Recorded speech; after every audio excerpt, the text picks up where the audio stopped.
Hello, in this video I'll be showing you how to create extra add-ons for any service or products you're already providing. So for example, 1,000 health insurance leads and you want to give it away for 1,000.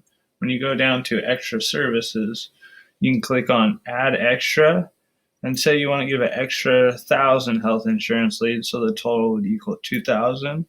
You can do that. So that gives the customer an option to get that. Let's just say you want to do an extra 5,000 health insurance leads.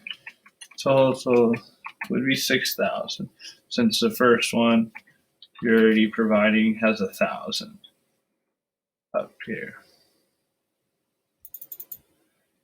So then you can give your price from there, and you can keep giving plenty of extra services. Don't forget to add your tags. Thank you.